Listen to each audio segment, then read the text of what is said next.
Leni Agustin, Leni Agustin, Leni Agustin, Leni Agustin, Leni Agustin, Leni Agustin, Leni Agustin, Leni Agustin, Leni Agustin, Leni Agustin. Halo, saya Leni Agustin. Saya founder dari Funky Kebaya Community. Jadi kita juga nggak boleh ngawur ya. Saya ngambil S3 jurusan sejarah ya, dan insya Allah akan saya tulis juga.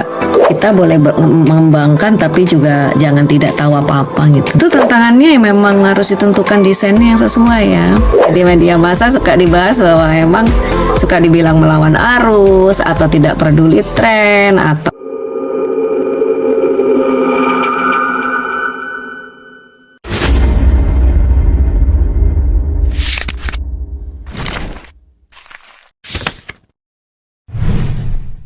saya Jorusa dari Maria Jorusa Blog sekaligus kontributor Kompasiana. Izin memberitahu juga ya Kak, bahwa sesi ini Kak saya rekam. Aku sendiri tertarik banget nih sama karya-karya Kakak yang menurut aku punya identitas yang kuat dan cukup berani dalam membaca ulang tradisi, terutama pendekatan seperti Wastra Punk Fashion, Life Food Tradition sampai ke starter kayak skating. Jadi hari ini aku ingin mengobrol lebih dalam soal proses kreatif dan sudut pandang Kakak di balik karya-karya tersebut. Aku penasaran dulu nih Kak. Jadi gimana sih cara menemukan identitas desain yang Kakak sekarang itu gimana sih awalnya gitu? Iya kan aku lulusan sekolah mode ya. Aku sekolah di 3 sekolah mode, di ISBI Fashion Academy, di LaSalle College Jakarta, dan Bunka School of Fashion Jakarta juga. Jadi memang basicnya fashion designer. Kemudian untuk menemukan identitas diri itu sebenarnya sederhana aja gitu ya. Berdasarkan apa yang aku suka, berdasarkan aku yang mampu membuat, dan semuanya istilahnya ya berkaryanya dari hati lah ya. Itu klasik banget tapi itu memang benar. Berkarya apa yang kita suka, dan memang baju itu juga yang kita inginkan untuk kita pakai. Jadi apa ya,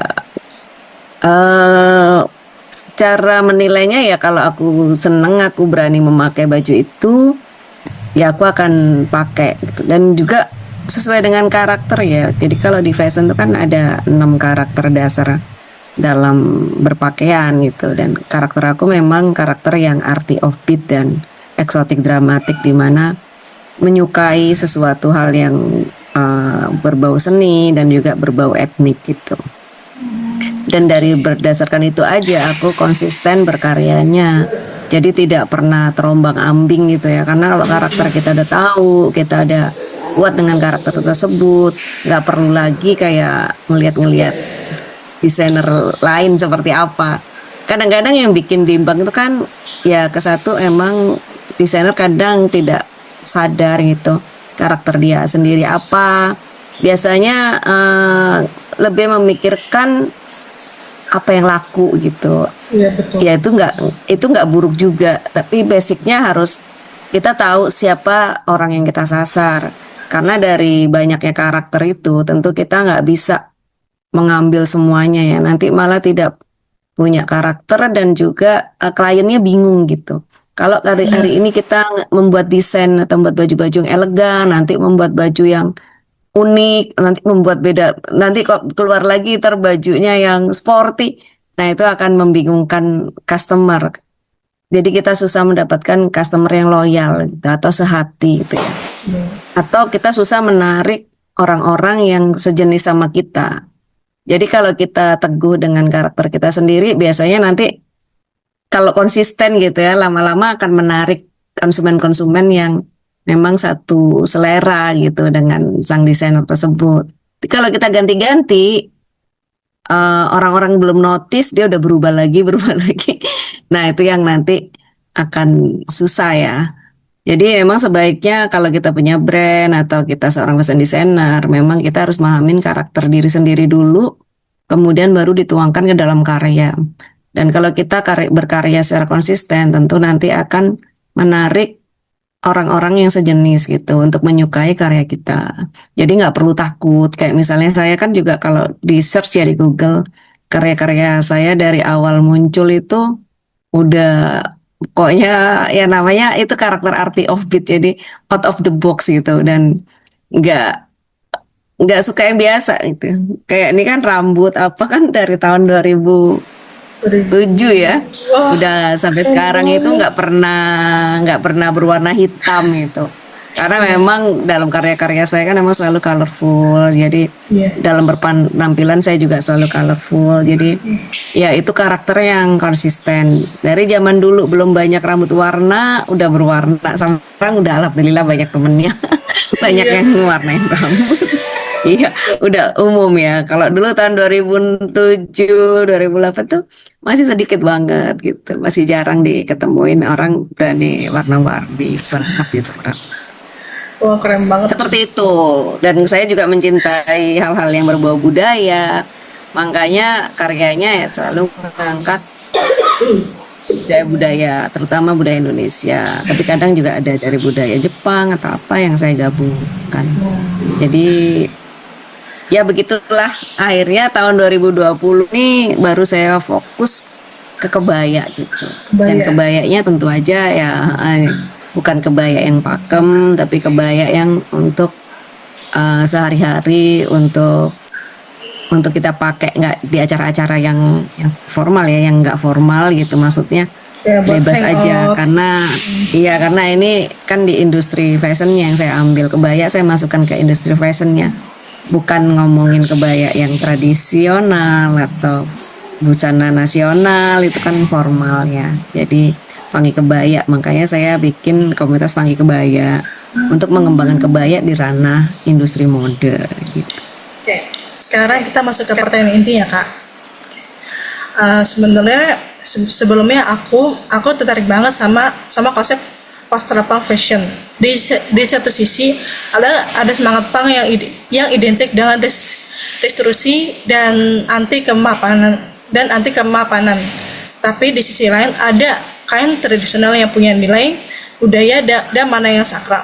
Menurut kakak sendiri, gimana cara menjaga keseimbangan antara eksplorasi yang liar dengan rasa hormat terhadap kain tradisional itu sendiri? Ya, kalau untuk mau ngembangin pakaian tradisional untuk ke ranah industri mode, tentunya kita harus paham dulu memang.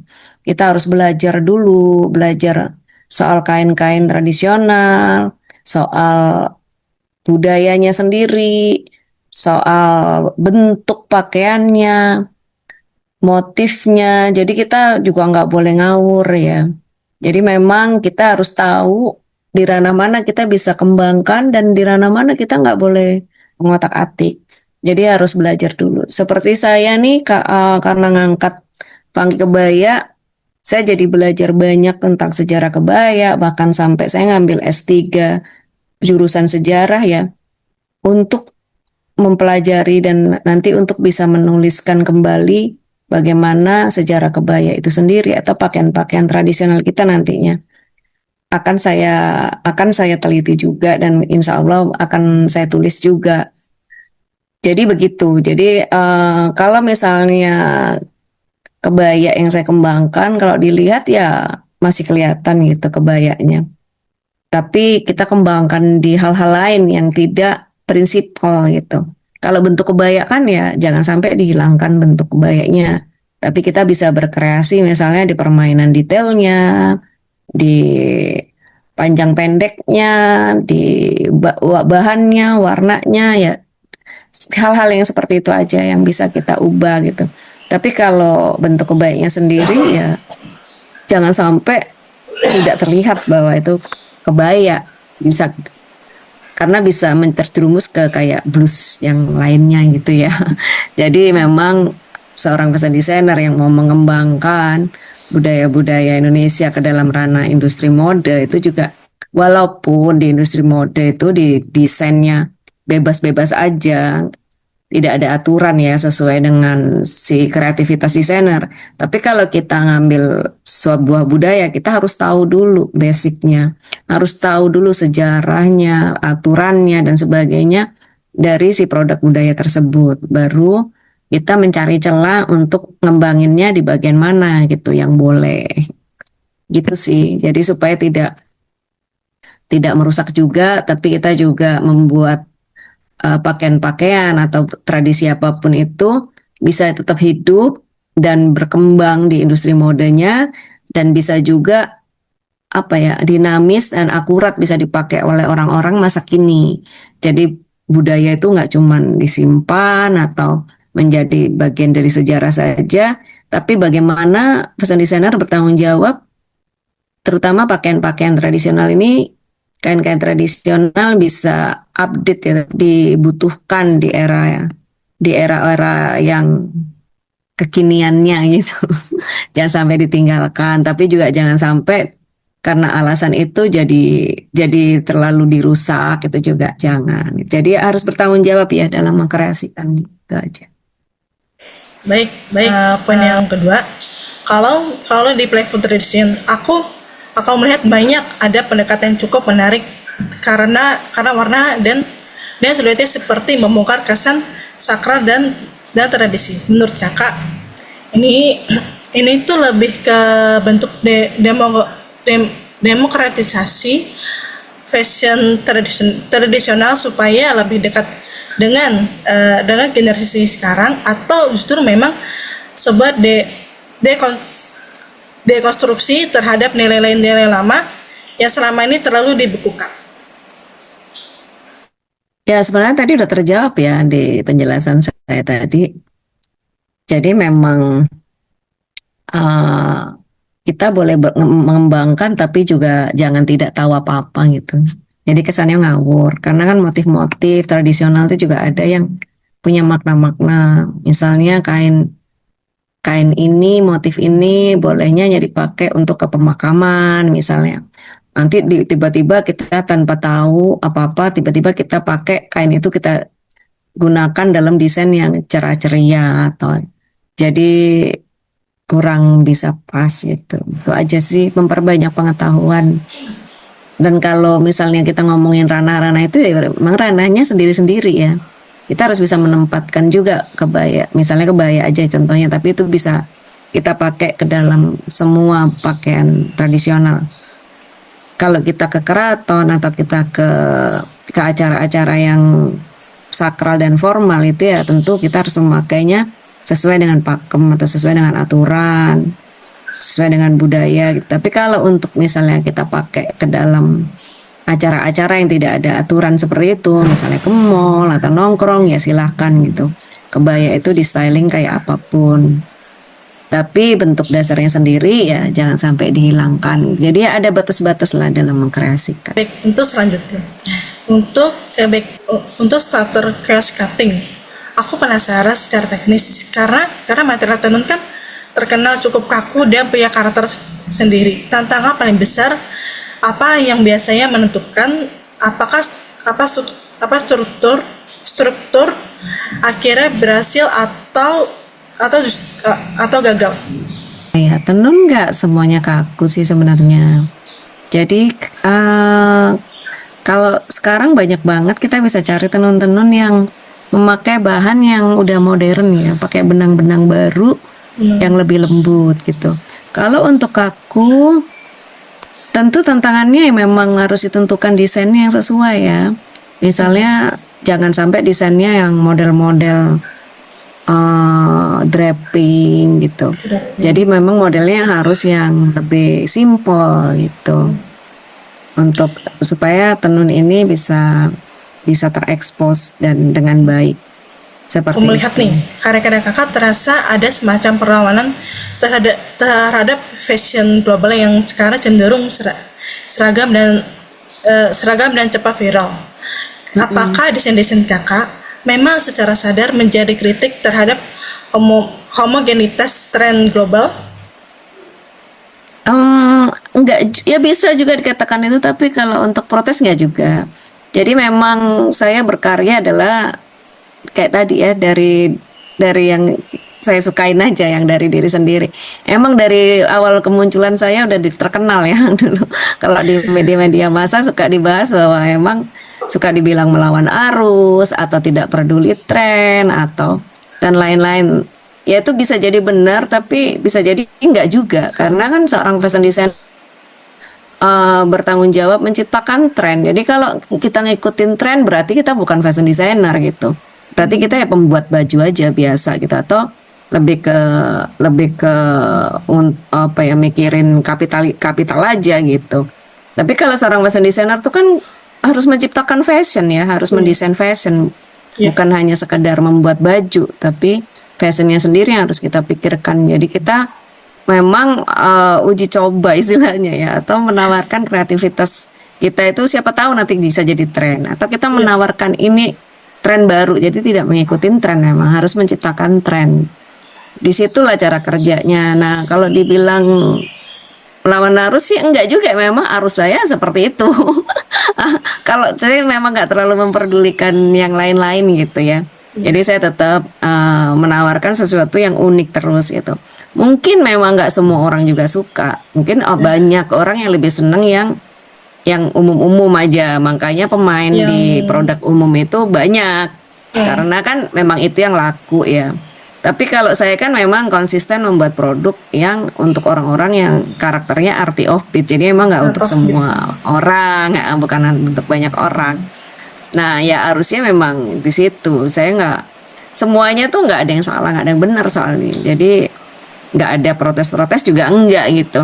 Karena itu pilihan untuk brand-brand itu memang mau berjualan yang umum-umum aja, atau ada yang pengen ada yang bisa dikenalin, oh brand ini, oh ini pasti dari brand ini. Nah apakah mereka kepengen branding bahwa itu bajunya bisa dikenalin, dia harus punya karakteristik, punya ciri khas dan sebagainya, ya itu juga pilihan. Ada yang nggak peduli lah, yang penting brand aku ini bisa jualan sebanyak-banyaknya. Orang lagi tren apa aku akan bikin, orang lagi yang laris apa itu akan aku bikin. Nah itu yang milih nggak berkarakter, tapi cara cuan mungkin ya itu lebih gampang. Ya gitu-gitu sih. Padahal juga semuanya sama aja. Kalau udah berkarakter juga akhirnya akan menyedot orang-orang pembeli setia yang bangga dengan brand itu, dan akhirnya ya bisa aja laris juga kalau dia bisa nge-branding dengan baik gitu. Dan kalau saya juga untuk orang-orang yang bosen aja, atau memang seleranya nggak yang umum itu. Jadi aku memberikan warna aja, memberikan pilihan ya. Ya bener, nggak anti juga sih. Iya, pokoknya ya seperti itu, karena karakter itu otomatis kalau karakternya suka sesuatu yang unik, otomatis dia nggak akan beli yang umum-umum gitu. Bukannya dia anti mainstream, tapi memang ya kayak kita beli makanan aja. Oh semua orang makan gado-gado lah, saya nggak doyan gado-gado gitu. Jadi bukannya anti gado-gado, tapi emang saya nggak berselera ke situ. Saya sukanya pecel misalnya, ya udah belinya pecel. Jadi ya normal-normal aja, jadi nggak ada yang anti-antian, nggak ada juga sih. Ya itu karakternya ya berjalan di situ. Menurut kakak, apa sebenarnya DNA desain Reni Agustin yang paling nggak bisa ditiru nih sama orang lain? karena itu banyak desainer nih yang bisa meniru bentuk atau visual, tapi belum tentu bisa meniru jiwa desainnya. Ya pastinya, karena kan kita sebenarnya tiap orang berbeda. Oke, ada 6 karakter dasar di dalam industri mode ya. Ada klasik elegan, ada feminin romantik, ada arty offbeat, exotic dramatic, seksi alluring, dan juga sporty casual. Tapi ini juga memungkinkan untuk campuran ya. Jadi kayak orang DNA-nya tuh iya bisa misalnya seksi alluring campuran sporty casual misalnya, di karakternya seperti itu, atau campuran 3 gitu, atau 4. Jadi karakter tuh banyak banget akhirnya, karakter dalam gaya berpakaian ya. Nah kalau kita susah ditiru enggak juga gitu. Pasti ada juga, saya campurannya arty offbeat dan exotic dramatic. Justru ada pastinya, karena kalau enggak saya nanti jualan ke siapa. Iya, ada yang karakternya sama ya, tapi mungkin kalau desainer dan sesama desainer karakternya seperti itu mungkin bisa jadi jarang kan, karena jumlah desainer kan juga nggak banyak.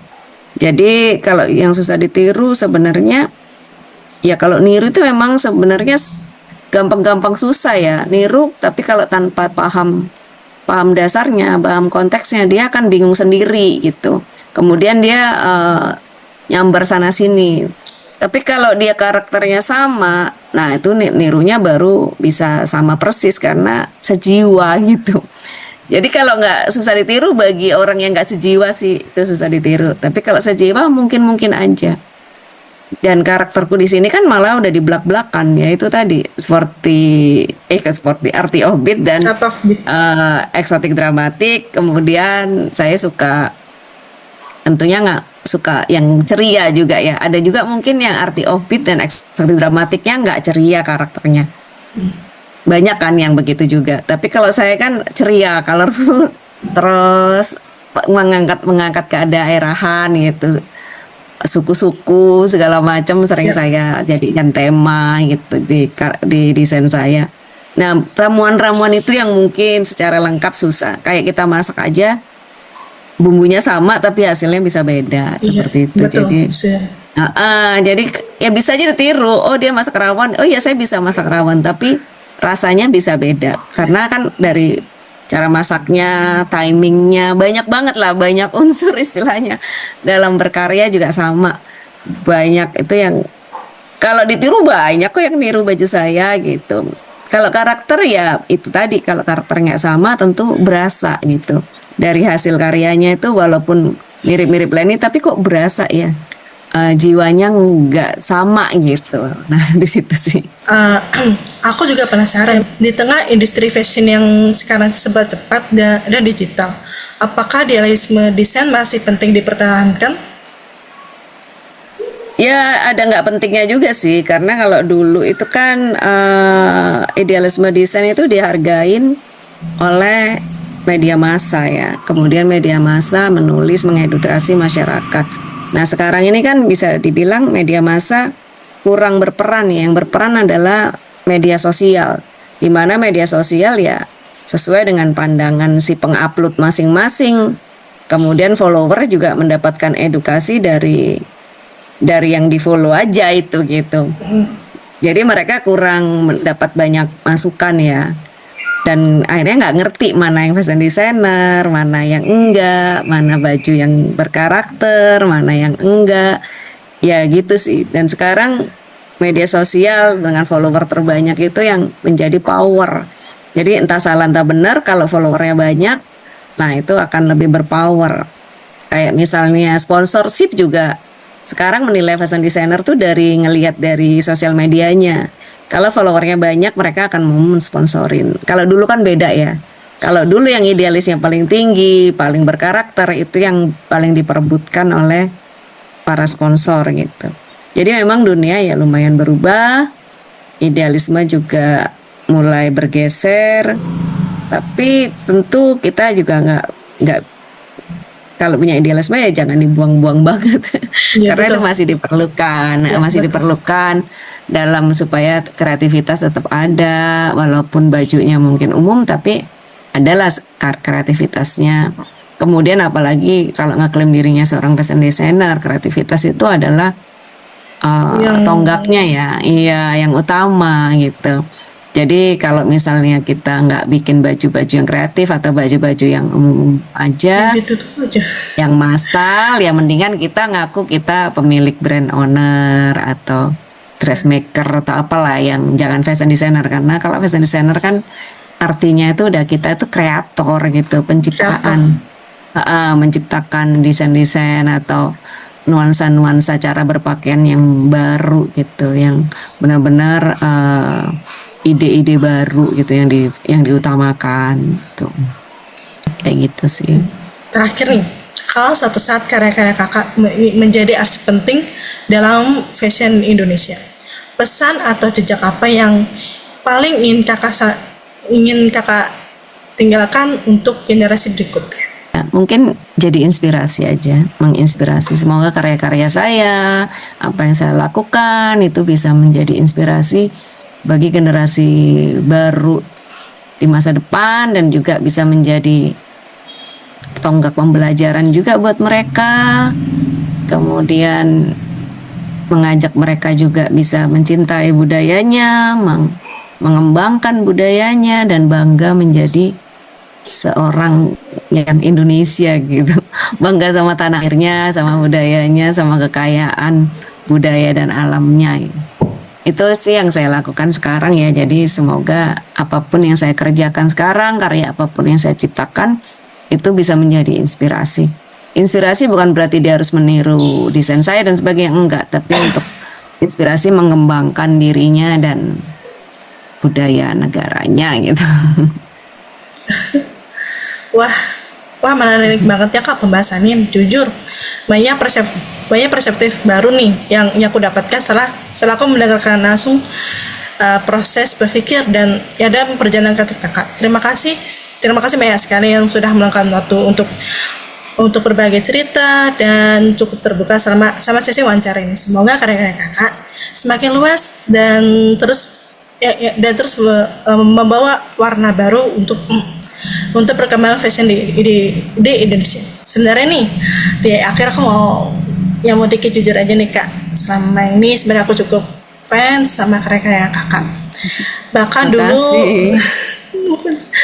bahkan dulu pas waktu aku masih mencari kampus sekitar tahun 2019 2020 aku sempat ingin masuk ke ISWI sebenarnya, tapi karena sering melihat karya dan perjalanan Kakak juga, tapi pada akhirnya jalanku membawa masuk ke STDI dan sebenarnya kemarin Sabtu aku tuh habis graduation. Oh ya, selamat ya sama anak-anak FK. Berarti sama anak IFC ya, banyak ya. Iya banyak banget ya. Ada Lisa Fitria, Iya. ya mereka mantan murid-murid aku juga yang di ISWI. Oh Ada 11 orang yang sekolah di ISWI. Terus langsung mereka lanjut ke STDI untuk S1. iya Kak. Iya Kak, sebenarnya nama asli aku tuh Yohanita Kak. Kalau misalkan jurusan tuh lebih ke Yohanita. nama pena yang aku gunain untuk menulis artikel. Bagus. Oke, good luck ya. Terus maju. Oke, cukup. Oke, makasih ya Kak. Terima kasih ya. Semoga terus berlanjut tulisan-tulisannya. Amin. Sampai ketemu. Ya, Kak, makasih. Ya, kasih.